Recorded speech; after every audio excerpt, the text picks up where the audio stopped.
हासिल फिर करते से हैं। ठीक है, बीबी लाल पुरातत्ववेत्ता थे।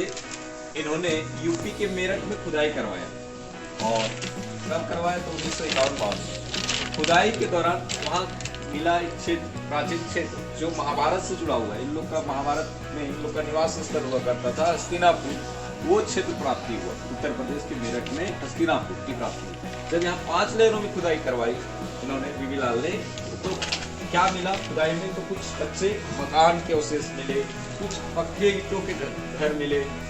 यहाँ पर खुदाई में कुछ छोटा छोटा कुआं भी मिला, वलय कूप मिला, इसको छोटा कुआं कर सकते हैं। माल निकासी का उत्तम प्रबंध वहाँ देखने का मिला, जल निकासी के प्रबंध। इससे पता चलता है कि हाँ, वहाँ पर हस्तिनापुर नामक बस्ती हुआ करता था जो महाभारत से जुड़ा हुआ है। अगला है महाभारत के विषय में। आपको कितनी करना है कि महाभारत के विषय में क्या जानते हैं। तो महाभारत एक समृद्ध ग्रंथ है, बहुत मोटी पुस्तक है। इस महाकाव्य में वर्णित जो है वो 2 परिवारों के बीच धन और जमीन के लिए युद्ध हुआ उसका वर्णन। धन और जमीन के लिए जो युद्ध हुआ, मेन रूप से धन और जमीन के लिए हुआ था, उसका वर्णन। इसके मूल घटना के लेखक जो युद्ध को देखते थे और वहाँ पर जो घटना घटता था उसके लेखक पाठशाठी है, जबकि साहित्य का रचना मतलब एक पुस्तक की कहानी का रूप जो स्वरूप प्रदान किया है वो महर्षि वेदव्यास की कहानी, जो महाभारत के लोग जानते हैं पढ़ते हैं, तो महर्षि वेदव्यास। जबकि समालोचनात्मक संस्करण तैयार करने का श्रेय यहाँ पर देखिए वही कथा के लेखक पाठशाठी, साहित्य महाभारत वेदव्यास और समालोचनात्मक संस्करण व्यास।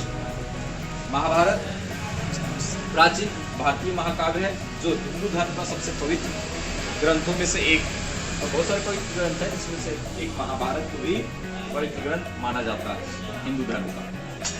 इसमें क्या है, इस महाभारत जो ग्रंथ है उसमें 2 भाइयों के बीच, कुरु वंश के कौन से वंश थे, पांडव और कौरव, तो कुरु वंश से थे। ऑब्जेक्टिव में भी लिखा है कुरु वंश के 2 भाई पांडव और कौरव के बीच युद्ध का वर्णन। इसके लिए धन और जमीन के लिए जो युद्ध हुआ उसका वर्णन। पांडव 5 भाई थे जबकि कौरव 100 भाई थे। पांडवों में सबसे बड़ा युधिष्ठिर था, जबकि कौरव के सबसे बड़े भाई की बात करें तो दुर्योधन। इसमें कौरवों द्वारा पांडवों को धोखा दिया जाता है, मतलब जुआ में छल से इनको हरा दिया जाता है पांडवों को, और इन्हें राज्य से निष्कासित कर दिया जाता है। इन्हें अपना राज्य तो खोना ही पड़ता है। इनकी जो पत्नी द्रौपदी वो भी जुआ में हार जाती है। अपने राज्य को बचाने के चक्कर में अपने दांव में अपनी पत्नी को लगाते हैं, द्रौपदी को, और द्रौपदी को भी खो देते हैं। और इनकी भरी सभा में इनकी पत्नी का बेइज्जत किया जाता है। और इस प्रकार से इन्हें ये मतलब अपना राज्य खोने के बाद 12 वर्ष का वनवास के लिए आदेश मिल जाता है और 1 वर्ष अज्ञातवास। 12 वर्ष वनवास करना और 1 वर्ष अज्ञातवास में बितानी है, मतलब अपना चेहरा छुपा कर रहना है। अगर आप पकड़े गए कि आप ही युधिष्ठिर है, आप ही अर्जुन है, अगर पकड़े जाएंगे तो आपको फिर से 12 वर्ष वनवास काटना पड़ेगा। तो इस 1 वर्ष में बहुत संभल के रहना पड़ता था।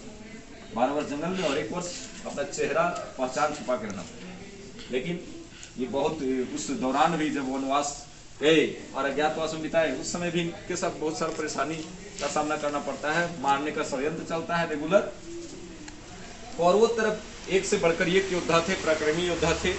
बहुत नामी गिरामी जो गुरु थे, द्रोणाचार्य, भीष्म पितामह, खुद इनका जो कर्ण दानवीर कर्ण कहा जाता है वो भी कौरवों की तरफ थे। इसके बावजूद इन लोग कृष्ण के सहायता से, पांडव लोग संख्या में कम होने के बावजूद कृष्ण के सहयोग से ये जीत जाते हैं। अंततः 18 दिनों का युद्ध चलता है, भयंकर युद्ध चलता है और उसमें पांडवों की जीत होती है। तो इस प्रकार से ये महाभारत की कथा थी।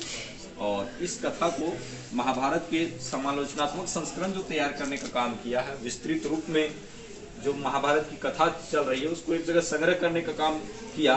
संस्कृत के एक विद्वान थे जिनका नाम है वी.एस. सुकथनकर। इन्होंने क्या किया कि जो अलग अलग कथा चल रही थी पूरे राज्य में, दूसरे राज्य में दूसरी कथा, हल्का हल्का डिफरेंट होता है, अलग राज्य में अलग कुछ कहानी होता है, तो सारे जगहों से जो भी महाभारत की कथा थी उनको एकत्रित करने का काम किया। अलग अलग भागों से, अलग अलग देश के अलग अलग भागों से, अलग अलग राज्यों से एकत्रित किया और सभी श्लोकों को मिलाया, अलग अलग पांडुलिपियों को देखा और देखा कि किसमें क्या समानता है। जो समानता नजर आया, वो अलग अलग बुकों में जो समानता नजर आया उसको ऊपर लिख दिया, वर्णित कर दिया, और जो डिफरेंस नजर आया उसे टिप्पणी के रूप में नीचे जगह दे दिया, 5 टिप्पणियों में लिख दिया। और इस प्रकार से 1919 से प्रारंभ करके अपनी जो ये रचना प्रारंभ किया, 1919 से लेकर 1966 तक अपने रचना में अपने जीवन का 47 महत्वपूर्ण वर्ष लगा दिया रचना करने में, इसी समालोचनात्मक संस्करण तैयार करने में। और 1966 में जाकर 13,000 पृष्ठों में ये रचना तैयार हो पाया। तो ये था समालोचनात्मक संस्करण। समझे?